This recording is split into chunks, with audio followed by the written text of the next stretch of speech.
আজকে আমি আপনাদের সঙ্গে শেয়ার করব কিভাবে ঝরঝরে ও সুস্বাদু পোলাও তৈরি করা যায়। প্রথমে চালটাকে আমি 20 মিনিটের মতো ভিজিয়ে রেখেছিলাম। জলটাকে ঝারিয়ে নেব ভালোভাবে, যাতে একটু না জল থাকে।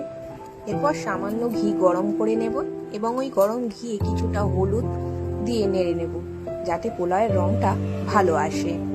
এরপর ওই হলুদ দেওয়া ঘিটা দিয়ে চালটা ভালো করে মাখিয়ে নেব। দেখুন রংটা কি সুন্দর এসেছে। এরপর কিশমিশগুলো ভালো করে ভেজে নেব। কড়াইয়ে কিছুটা ঘি গরম করে নেওয়ার পর তাতে ফোড়ন হিসেবে দেবো গরম মশলা ও কিছুটা আদা বাটা দিয়ে নেড়ে চেড়ে নেওয়ার পর ঘি ও হলুদ দিয়ে মাখিয়ে রাখা চালটা দিয়ে ভালো করে নেড়ে চেড়ে নেব। চালটা ভালো করে ভাজা হয়ে গেলে তাতে গরম করে রাখা জল দিয়ে দেব।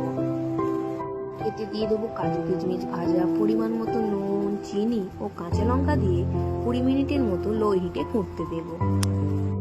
কিছুক্ষণ পর ঢাকনাটা খুলে দেখে নিতে হবে চালে কতটা পরিমাণ জল আছে এবং চারিদিকটা ভালো করে নেড়ে দিতে হবে যাতে নিচে না লেগে যায়। মিনিট পর ঝরঝরে পোলাও রেডি হয়ে গেছে। এবার শুধু চেখে দেখার অপেক্ষা।